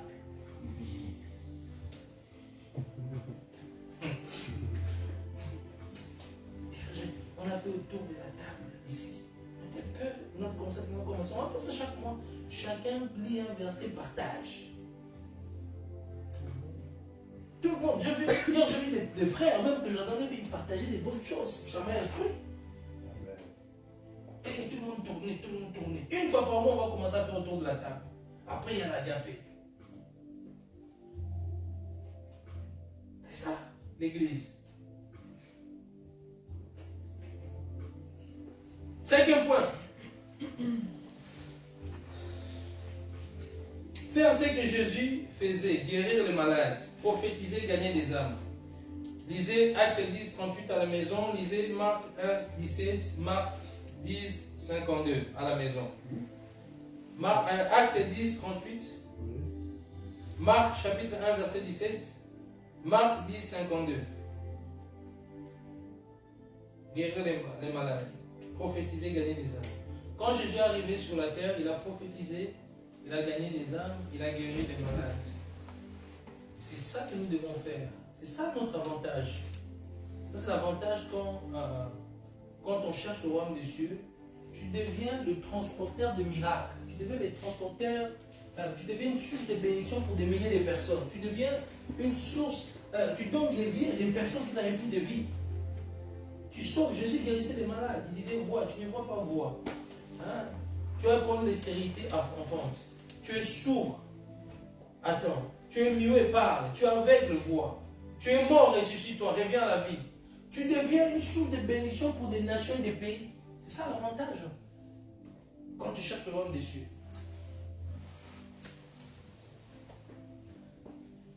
Je ne vais pas développer plus que ça, vu que le temps a avancé. On va. Cinquième point. Après, on va traiter le dernier point. L'expérience spirituelle. Ça, c'est les avantages. Quand tu changes le royaume des cieux, il y a plusieurs points, mais je me suis arrêté au sixième point. Cinquième point, c'est les expériences spirituelles. Dans sixième point, c'est ça? Sixième point, les expériences spirituelles. Les expériences spirituelles, merci. Les expériences spirituelles. 2 Corinthiens chapitre 12, verset 1 à 2. Ce passage que vous connaissez, je ne sais pas, il y a plusieurs versets, mais c'est le passage que j'aime beaucoup. Paul il dit, je ne sais pas s'il était dans mon corps, s'il était dans mon esprit, je connais un homme, ça fait des années, qui a été ravi jusqu'au 3e siècle. Paul a vécu ce qu'on appelle les expériences spirituelles. L'avantage en Christ par rapport à d'autres religions, nous, Dieu peut nous prendre en haut du corps, se retrouver au ciel. Dieu peut nous montrer des visions. Dieu peut nous prendre, tourner la terre. Dieu peut nous prendre, montrer depuis jeunesse, Abraham, comment il était. Dieu peut te montrer ça. Dieu peut te ramener. Vous savez, Dieu, quand on dit la machine à remonter les temps, hein? Dieu qui a ça. Dieu peut te montrer le passé. Pourtant, c'est déjà passé, mais il te montre comment Abraham était. Il y a un frère qui a vécu ça. Il y a un homme de Dieu, Dieu l'a ramené, il a enseigné jeunesse, mais il a montré des images comme ça. Dieu peut te ramener déjà. Il te ramène comment Abraham, tu vois comment des images, comment ils vivaient, comment ils étaient, comment ils vivaient, le nom, tu vois, des expériences spirituelles. Les avantages, ces expériences. Les expériences ont pour but de fortifier ta foi, de t'aider, de te donner surtout la joie. Vous savez, quand tu as des expériences spirituelles, comment ça fait du bien. Ah, qui n'aime pas ça? Ça fait du bien. Aimer Jésus, c'est bien. Aimer rester dans sa présence, ça fait du bien. Tu sens comme si, Dieu t'aime. Il te ramène au ciel. Tu vois tu vois le sol au nord. Tu vois des choses que tu n'as jamais vues. Quand tu descends, tu es embrouillé même. Tu es troublé. Tu as juste envie de parler. Dieu te dit non, ne parle pas. Tu as envie de parler. Je vis le ciel. Dieu dit calme-toi, ne parle pas. Tu dors où tu vois un ange qui vient te prendre. Viens. Tu vois, il brille, il est tellement beau. Il dégage une lumière forte. Il te transporte, il te fait juste te plonge, tu te retournes, pouf, sur la lune. C'est beau les expériences spirituelles. Il faut aimer les belles. Je vais vous donner goût à aimer les expériences spirituelles. Hein? Ne sois pas toi-même du corps. C'est les sorciers, non? En fait, là on sait te dire qu'on doit sortir du corps. Et puis la nuit quand tu rentres, j'ai fait l'expérience spirituelle. Comment on sort? Tourne plus à gauche. Monte comme ça. Satan va bien te prendre, tu vas te retrouver au séjour des morts avec l'entrée des danses. Tu deviens sorcier. Non. Laisse que le Seigneur vienne te prendre. Amen. Amen. Dans le dernier point, 7e point, Dieu te parle, te communique sa pensée. Acte 13:1, la Bible dit, mettez-moi à part Paul et Barnabas. La Bible dit que le Saint-Esprit a parlé. Dieu a parlé en quelque sorte. Mettez-moi Paul et Barnabas à part. Donc ça veut dire que tout simplement, Dieu te communique des pensées par voie prophétique, par la parole de connaissance. Il t'inspire des choses. Il te dit fais ça, va dire à quelqu'un comme ça. Ça fait du bien quand tu reçois un message pour une personne. Ça fait du bien, hein? Dieu te parle aussi. Tu es là. Dieu parle aujourd'hui à tout le monde, ne vous inquiétez pas. Hein? Dieu te parle, tu attends une voix qui te douce, une voix qui te dit mon fils, lève-toi, va là-bas à telle maison, fais ça.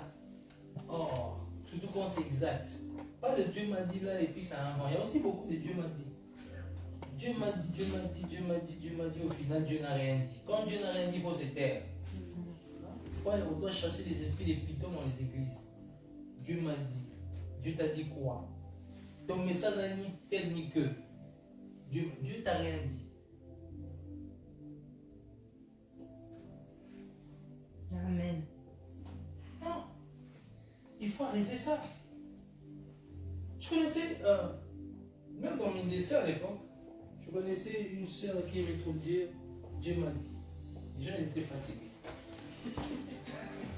Ils étaient fatigués. Mange, Dieu m'a dit. Dieu t'a dit quoi? Dieu t'a dit quoi? Non, il faut arrêter. Il y a un moment, ça c'est un message, vraiment il faut enseigner ça dans le corps de Christ. Parce qu'une maladie de Dieu m'a dit on pêche. C'est un péché. Tu prises d'aller en enfer. C'est un mensonge. Ne te précipite pas à dire Dieu t'a dit. Dieu même, je sens, je suis convaincu. Je n'ai pas l'art de contrôler le prophétique. Je sens. Tu ne prononceras pas le nom de l'Éternel en vain. Ça devient du désordre dans le corps du Christ. Tu as mangé les chicoins, tu étais hier au McDo, tu arrives directement. J'écoute, Seigneur. Tu écoutes quoi? L'esprit de python sort. Je suis parmi vous, je suis parmi vous. Si il est déjà parmi nous, on est deux ou trois, on est réunis.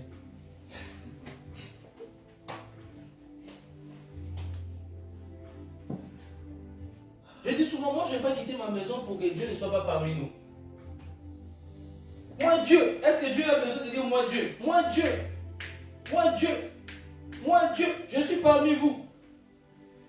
Ça c'est de l'immaturité. Moi Dieu, je suis parmi vous. Maintenant je dis Dieu parle. Il répète encore moi Dieu, je suis parmi nous. Dieu parle. On t'écoute Seigneur. Je suis parmi vous. C'est ça le message. Ça c'est les émotions. Les émotions. Les sentiments mélangés.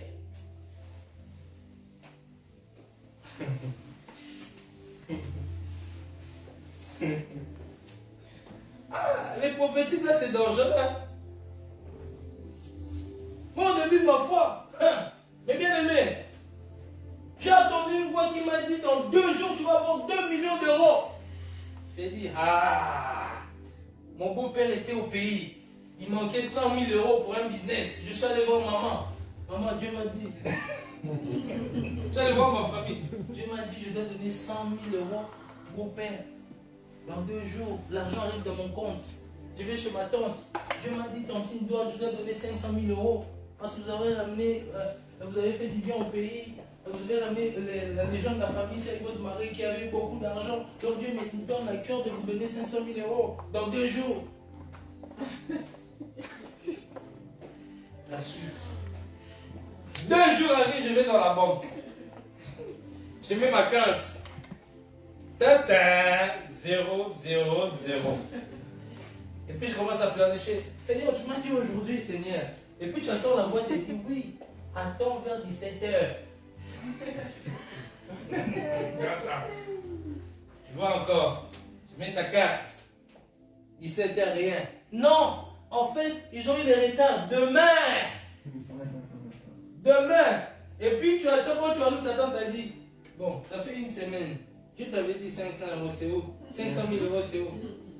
Tu sais pas quoi dire. Parce qu'on a les ailes de vouloir dire que Dieu nous a dit. Combien de fois je me suis trompé? Mais quand je prophétise là, je me suis trompé, j'ai donné des prophéties aux personnes. Quand toi tu vas devenir ça, rien. Chauffeur d'élastique. Chauffeur d'élastique. J'ai un cousin, t'es dit chauffeur. Je dis, toi tu deviendras grand, tu deviendras comme ça grand. Chauffeur d'élastique. Affirmé d'élastique. Il a même abandonné même le sport qu'il faisait. Il en avait marre. Et Dieu m'a dit. Les dangers de Dieu m'a dit dans les églises là, des fois c'est les esprits des pitons. Beaucoup c'est les esprits des pitons qui doivent quitter dans le nom de Jésus-Christ. Il faut un réveil. Dieu m'a dit.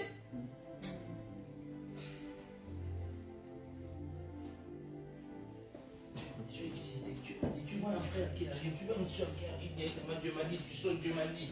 Donc Dieu te dit tout le temps, chaque seconde. Moi je connais des frères, chaque seconde, Dieu lui dit toujours des choses. Dieu lui dit toujours des choses. Maintenant je me dis, bon, même nous, Dieu nous a fait grâce, on encadre dans le prophétique, Dieu ne parle pas tout le temps.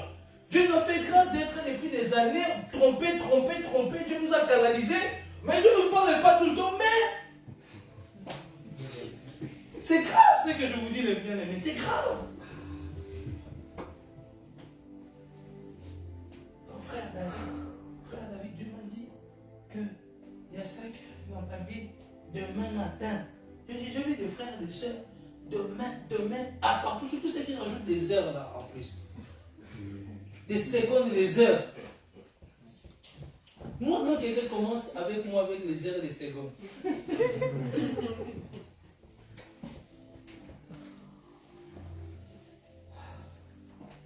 à 3 minutes 55, des fois il y a des prophéties, il faut vérifier. Il faut dire, bon, on va demander, est-ce que tu peux confirmer? Parce que les gens ne sont pas sincères, les bien-aimés. Beaucoup ne sont pas sincères. Il y en a même quand tu prophétises et te dis ok. Il y a des gens par d'hypocrisie, ils te bougent la tête, ils te disent ok. Il dit ok. Moi j'aimais un jour, il était avec le frère Francky. On marche. Lui il est grave, il est terrible. Lui il dit des vérités. Il y a un homme là qui fait le prophète, il dit, il était avec sa femme, comme il n'avait pas de bague. Il dit, il nous croit, ça va, il dit David, ça va longtemps. Et puis il dit, vous n'êtes pas encore marié. Il regarde mon frère, il dit, vous n'êtes pas encore marié. Dieu me montre que vous n'êtes pas encore marié. Mais parce que vous n'avez pas de bague, ils sont déjà mariés depuis longtemps. Lui, il est parti d'avoir frère, ce que tu as dit, c'était faux.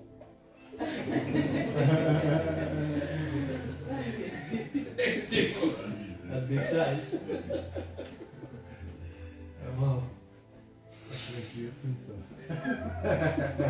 Il a repris directement. Le frère, il était humble, il s'est repenti. Il s'est repenti. Les dieux m'ont dit ça a détruit de couple. Oh, vous deux là, tu sais qu'ils sont mariés, tu veux donner une prophétie. Vous deux là, Dieu vous a pas mis à être ensemble. Mais tu sais qu'ils sont déjà mariés.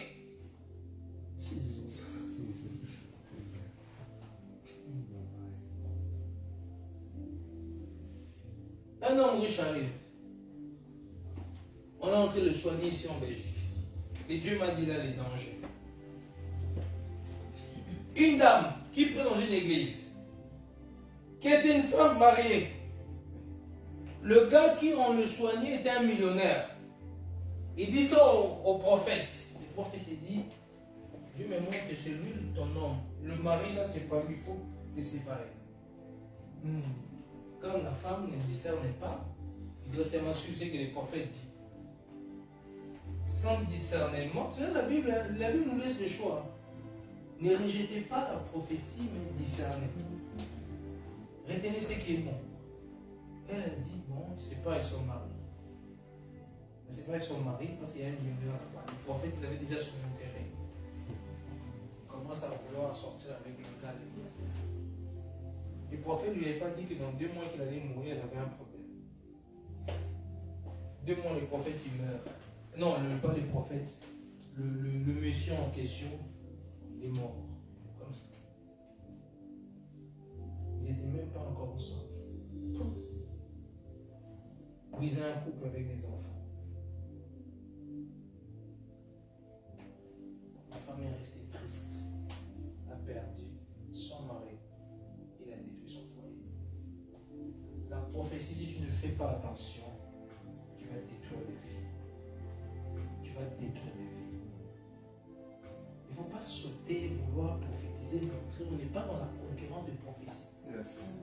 On n'est pas à vouloir qui prophétise de lui. On n'est pas dans la concurrence. Chacun a reçu la grâce. Laisse-toi d'abord travailler, deviens sensible dans le prophétique. Parce que la prophétie peut te ramener loin, peut aussi te détruire, peut aussi te ridiculiser. Parce que tu as manqué la sagesse à communiquer des choses au bon moment. Les guerres dans les églises, dans les couples, dans les foyers, parce que c'est toujours sur la base que Dieu m'a dit. Dieu m'a dit. Ça détruit beaucoup de choses. Parce qu'on ne discerne pas la voix de Dieu. Parce qu'on n'est pas sensible à la voix de Dieu. On parle parce qu'on a envie de parler. On prophétise parce qu'on a envie de prophétiser. Surtout les gens qui viennent de chez toi. Prophète, qu'est-ce que Dieu a dit? Moi, je leur dis toujours, Dieu m'a rien dit. Il faut être honnête. Parce qu'il y a des gens qui vont vous pousser à vouloir prophétiser. Et puis tu te retrouves à taper à côté. C'est le même qui vont te critiquer, c'est ta faute. Tu n'as pas besoin forcément, tu parles, tu dois toujours prophétiser à quelqu'un. Prêche plus ta parole, enseigne, tu parles avec quelqu'un dans la rue, tu peux toujours prophétiser sur quelqu'un. Prophétiser sur quelqu'un. Grandis dans ces choses-là. Ce n'est pas un business, ce n'est pas un jeu, ce n'est pas je suis en action. Ah, Dieu est là, Dieu est là. Comme un homme de Dieu disait un jour, il y avait une dame qui prophétisait souvent, même quand elle mangeait. Elle crie devant toute la table, dit Seigneur, j'écoute. Ils sont en train de manger à la table, dit Seigneur, j'écoute, j'écoute. Mais ils sont tous en train de manger ensemble. Non, les bien-aimés. C'est bien les prophétiques, mais il faut se calmer. Il faut se calmer. C'est pour cela que la Bible dit l'autre prophétise, les autres analysent. Il faut se calmer. Voilà. Ceux qui sont sur le réseau, il faut tourner même ces messages. Il faut se calmer dans le prophétique. Calmos. Des fois, on veut sauter les étapes. C'est comme un bébé qui commence un peu de marcher, il veut courir déjà. Calmos. Les vies des gens ont été détruites. Les dégâts que les prophétiques ont fait, les gens ont été détruits, les mains séparées. Le prophète a pris la femme de l'autre. Parce qu'il prophétisait qu'il a pris la femme de l'autre. Il a fui avec. Ils sont partis en Guatemala, si c'est Guatemala. Dans l'île là-bas. En train de boire du champagne. Et les gars restent en train de pleurer. C'est un honte. Si je dois clôturer avec ça, mes bien-aimés, on va lire un dernier passage. Je l'ai écrit. Dans Matthieu 11, on va clôturer avec ces passages, et puis on va clôturer l'écrit d'aujourd'hui. Matthieu chapitre 11, verset 12. Ok? J'aimerais vraiment que quand tu rentres avec ce passage dans la tête. Matthieu chapitre 11.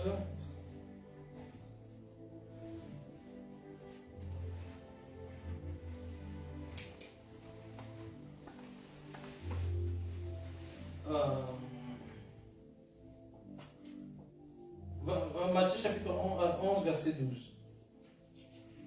Depuis les temps de Jean-Baptiste jusqu'à présent, le royaume des cieux est forcé. Et ce sont les violents qui s'en emparent. Depuis le temps de Jean-Baptiste jusqu'à présent, le royaume des cieux est forcé. Et ce sont des violents qui s'en emparent.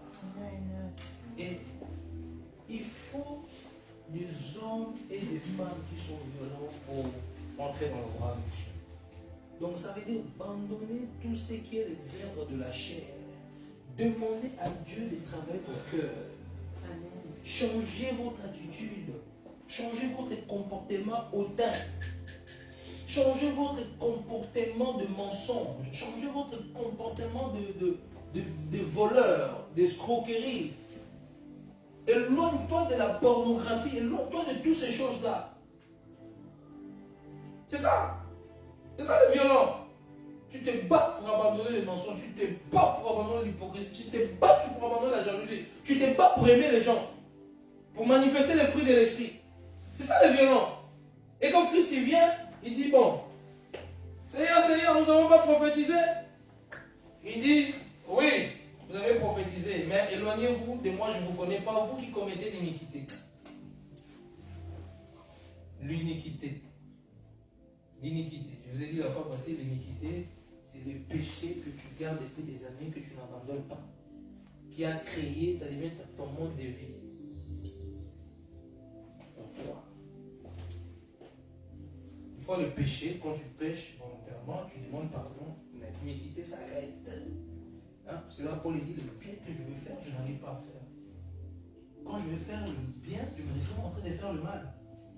Misérable que je suis, qui me délivrera de ce corps de ce monde, de ce corps de mort. Abandonnez toutes ces choses-là. Cherchez le royaume des cieux. Soyez violents dans les choses de Dieu.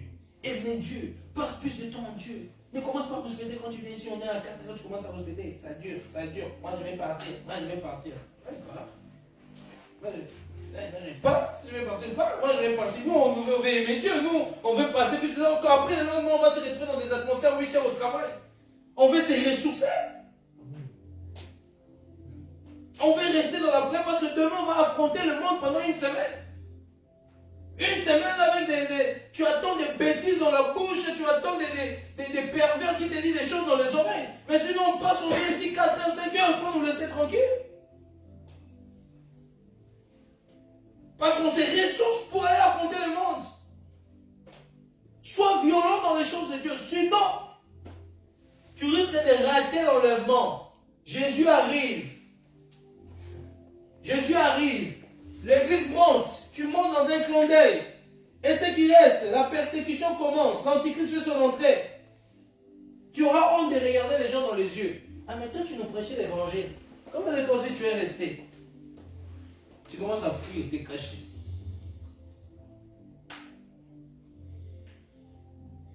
Je préfère encore mourir que rester.